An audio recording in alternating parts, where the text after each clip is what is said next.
It's race day in Budapest as we get ready for another round of Formula One action. It's tight, it's technical. Some drivers love it, some drivers find it a challenge. Either way, there's been so much drama in the last couple of years at the Hungarian Grand Prix.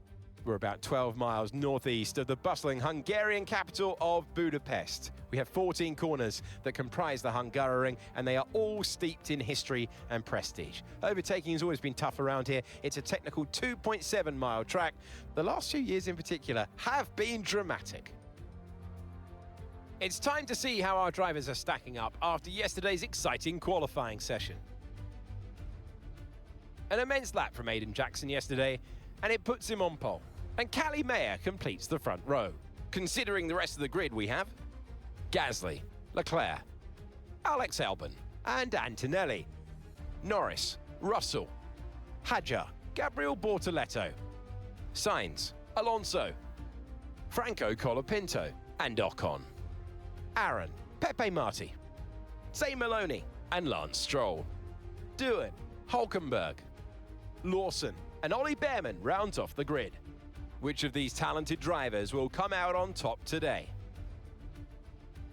Welcome to the commentary box and welcome to Naomi Schiff. I'm Alex Jakes. Naomi, this is going to be interesting. Well, the motorhomes have front doors and they have back doors. Plenty of whispers today about this team holding meetings with many drivers, some that they don't really want you to know about. Yeah, and what a wonderful place for them to be at so early in their experience in Formula One.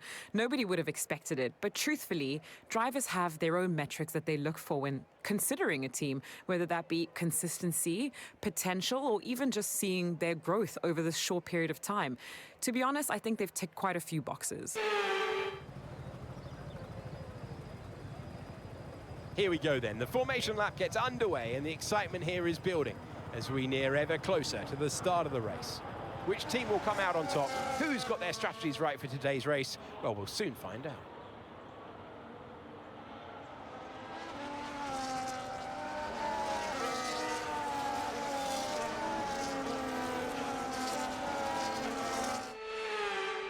We are almost ready to take the start of the race as the cars take their positions on the grid, with the drivers and teams making their final preparations.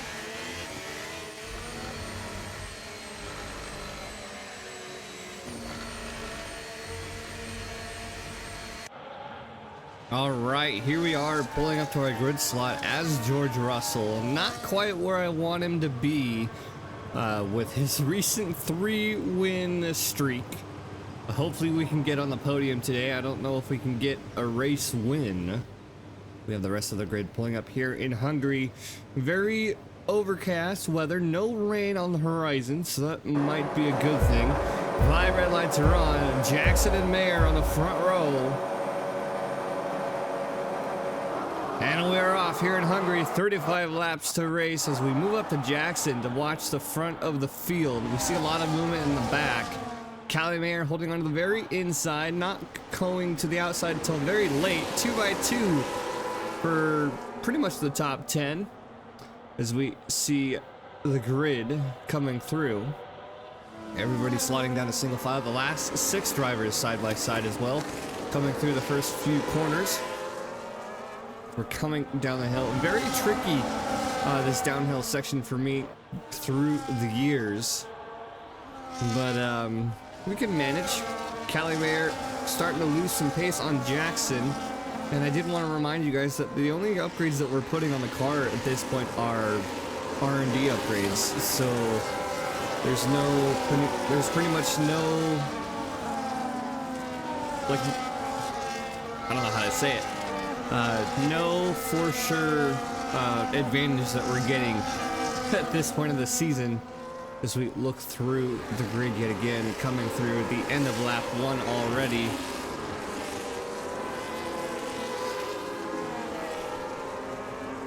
We see the Alpines a little bit better than recent in their positions. Liam Lawson still holding on to the back of the grid.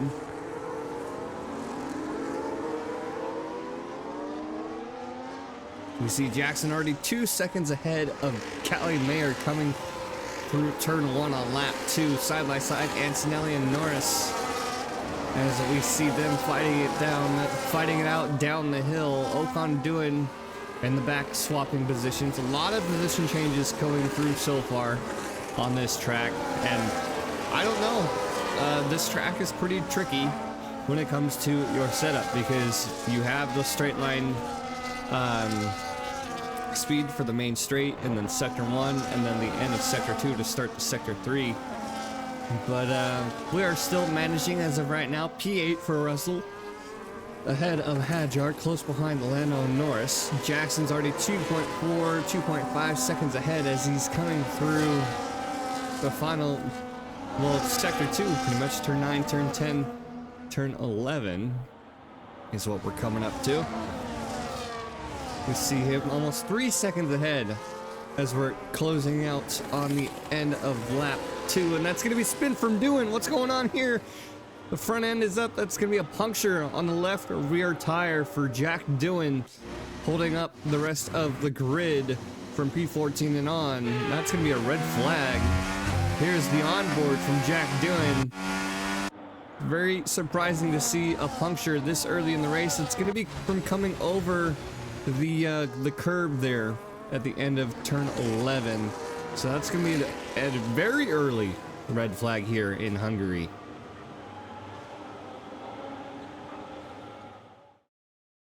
All right, there was a red flag, early red flag here in Hungary as we not sure what happened. Okay, we've done all right so far, but this is a chance to take a breath. We've got another half of this race to go, and there's still a big opportunity there. So they want us to switch over to hard tires and then switch to a another set of mediums, I believe. Yeah, I don't know what happened on the red flag. It was way too early to tell. It just looked like it was light blue, so I think it was an Alpine or a Racing Bull. I'm not quite sure, but it may have been Alpine at the time of recording the actual race. But yeah, there's not much else to say because it's so early in the season. But let's get right back to it. All right, quickly back to the action. No position changes. 5 red lights are on for a second time here in Hungary. Jackson off to a pretty okay start against Callie Mayer. Callie Mayer is going to have the inside. She's going to have the momentum to try to make a move there in turn 1. And she is side by side with Jackson. So Callie Mayer is going to be coming through turn 1. Bortoletto. And that's going to be a spin from Hadjar. As we're caught in the middle of our words, almost hitting the barrier. So I honestly thought coming down the hill, seeing that yellow flag through turn 1, sector 1, there was going to be a safety car, but he did not make contact with the wall. So no safety car here, which I honestly don't remember when the last time we had a safety car. As Jackson is holding up P2, Bortoletto and Russell are fighting for positions. Russell now down to P9.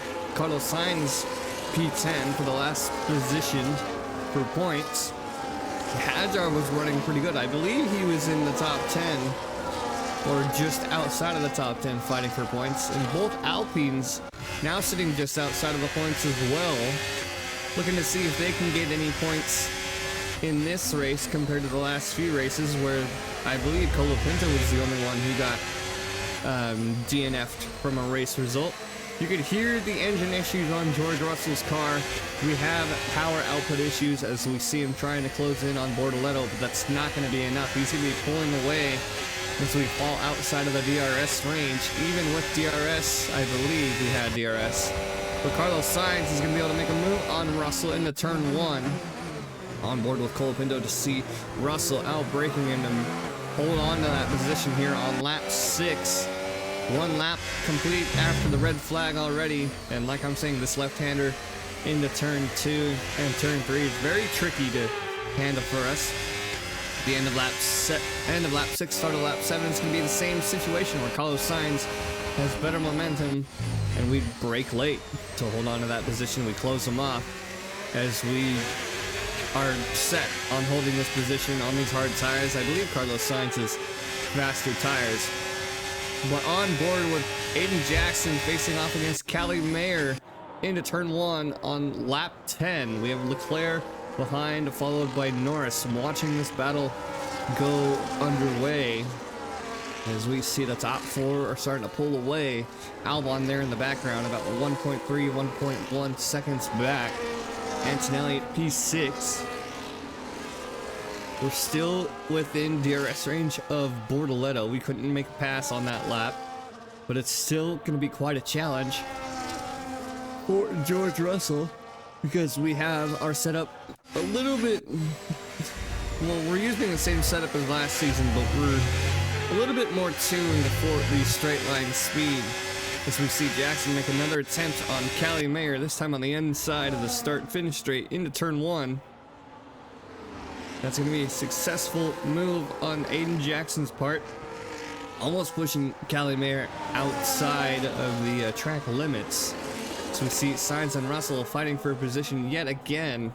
It's going to be like this for a while until we can pull away from Carlos Sainz. So we're going through the rest of the grid. Behrman and Aaron fighting for position here coming through turn 1. And I just noticed Behrman is starting falling back. I'm not sure where he started. He's not having a good race. He hasn't had a good race recently for several races, I believe. As we go through the chicane in Sector 2, turns 6 and 7. And we're looking to close the gap on Bortoleto, but the only time we can really do it is on the straights. Moving on to lap 16, we're finally able to catch up to Bortoleto, but can we make a move this time around? To be holding on the outside, we're going to be making a move on the inside, braking late. We force our way through. No contact against Bortoleto. He's still in the points. He's had a decent season. He's scored a handful of points. But he's been doing really good in Ferrari for his second season. As we see Alonso back out of the points. Both Alpines sitting P12, P13, so they're in decent position, and they just need the pace to get up into the points as well.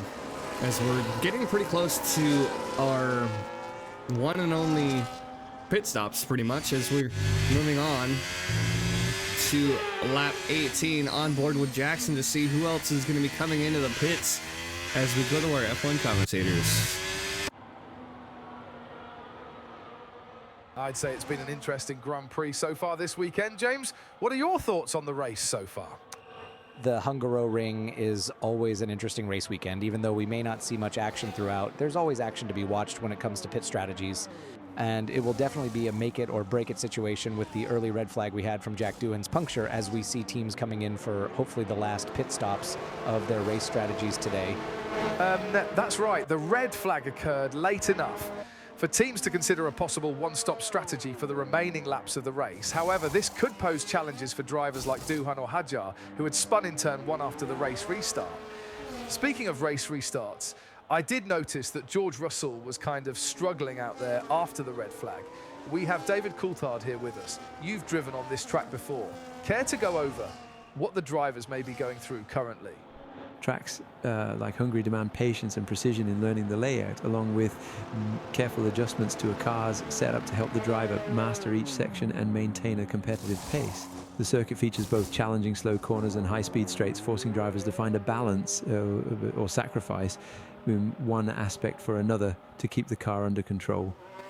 We did see Russell fight for positions a few times since the race restart. Do you think it will help him later on when facing drivers with slower tires? Russell's car struggles with oversteer in the corners, and it indicates that the car is tuned more for straight line speed, evident in the time he loses when going through turns. We do thank you for that detail, David, and we thank you so much for stopping by, since we haven't had you as a part of the sport for some time now, and we hope to see you again soon. Oh, and of course, I plan on going to a few of next season's races. Speaking of next season, we have Laura Winter on the line to go over the season calendar for the 2027 season. That is right, Crofty. And as we already knew from Silverstone, the season will be starting off back in Australia, then going over to Japan, Bahrain and Saudi Arabia for the first portion of the season. That's right. I did see that we are going back to the tracks in the Middle East at the beginning and end of next season.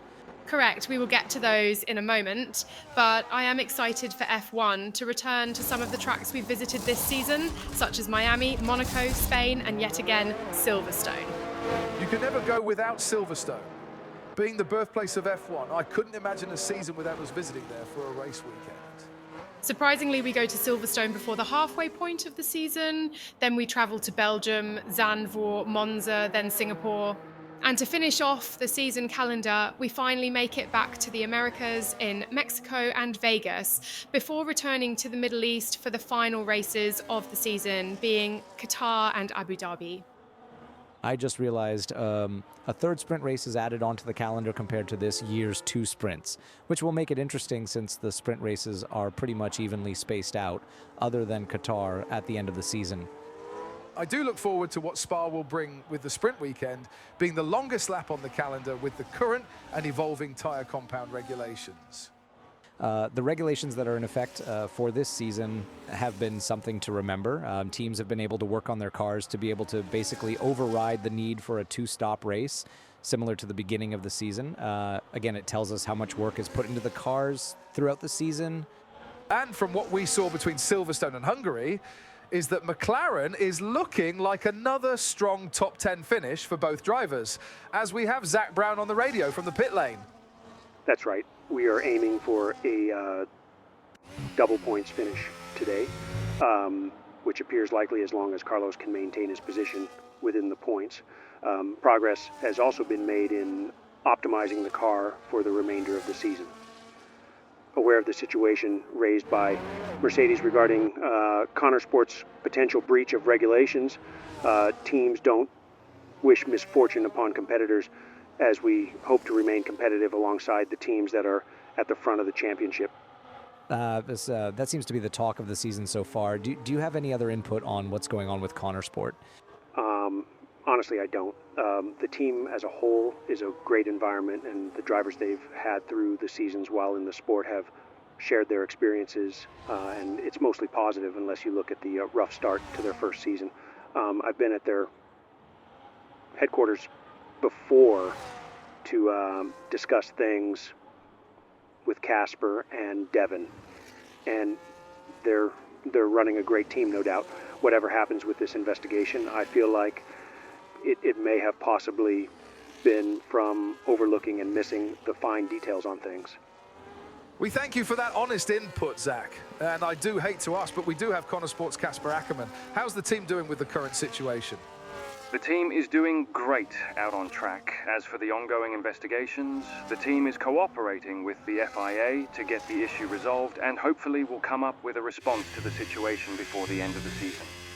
Has there been any talk on whether or not the team will be penalized this season or waiting till next season? Yes, after the initial investigation was started, the FIA has stated that if the investigation carries out past a certain date, and depending on severity, the team will have to manage with the consequences come the start of next season.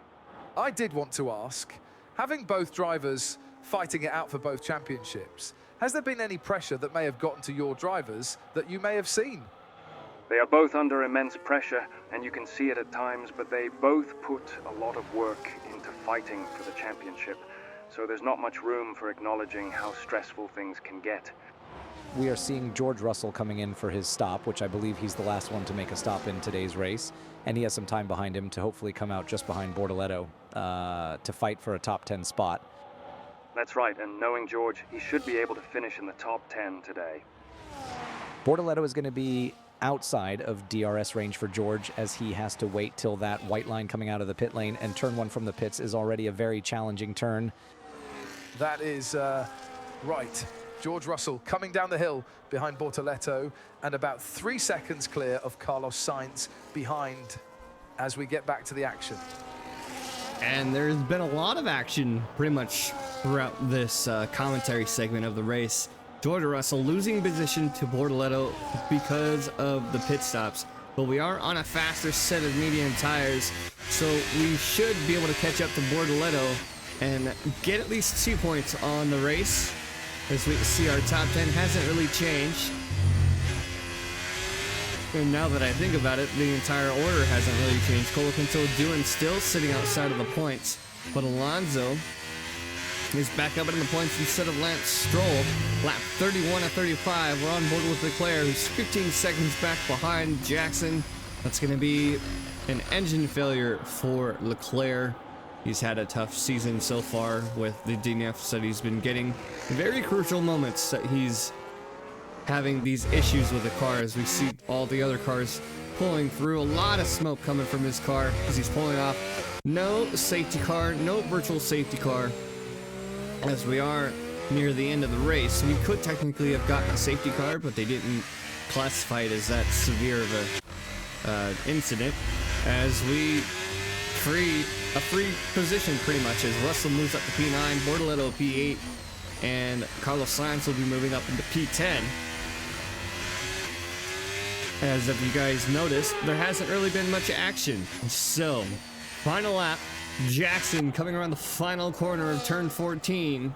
He's going to be winning the race. That's 2 races winning this, or 2 race wins this season.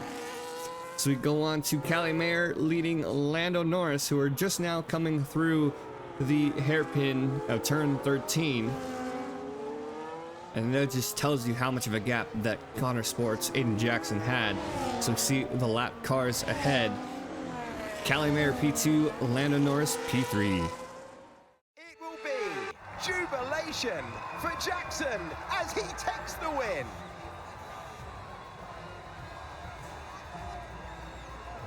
And it's one thing to win, but to win like that in total dominant style, that was a fantastic drive, and it is not one that we see very often.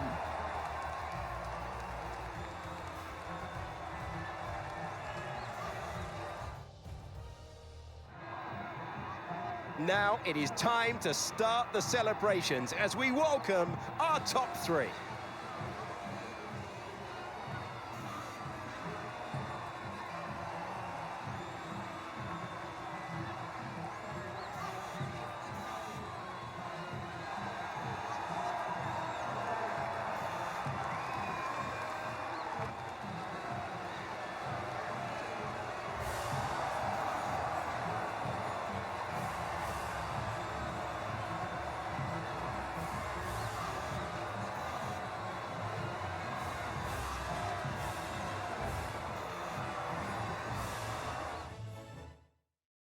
After an event like that, who knows what the sport has in store for us next time? Be sure to join us again as we continue to bring you the latest excitement in Formula One. All right, there we have it. The results for the Hungarian Grand Prix. I don't believe the results were broken from the red flag, but it looks accurate. Albon in 4th, Kimi Antonelli 5th. Aiden, Callie, and Lando for our top 3. George Russell finishing in P9 from P8. Battle there between him and Gabriel Bortoletto throughout the race. I'm not sure who had the spin, but everybody up to Liam Lawson was on the lead lap from Aiden Jackson pulling away. And then Charles Leclerc had a late retirement. Unfortunate for him. As we go into the standings, George Russell increasing his, Aiden Jackson more so decreasing the lead on George Russell, now by 14 points since we did races George and only got 2 points on that race win, or race finish. Lando Norris still sitting P3, top 4, all British drivers. Lando Norris very much so in the fight, and then if Callie Mayer can finish on the podium again, she'll be in the fight as well. As Charles Leclerc, pretty much the same thing right there in it, as Fernando Alonso leads the rest of the pack, fighting Hadjar, Kimi Antonelli, and Albon for those positions. As we look into our constructor standings, Audi and Ford Racing Bull still without any points. The lead now 83 between Konnersport and Mercedes, and Gulf Williams and Red Bull, they're falling back on the order. And yeah, so very interesting race today here in the Hungaroring. And without further ado, we'll see you guys in the next one.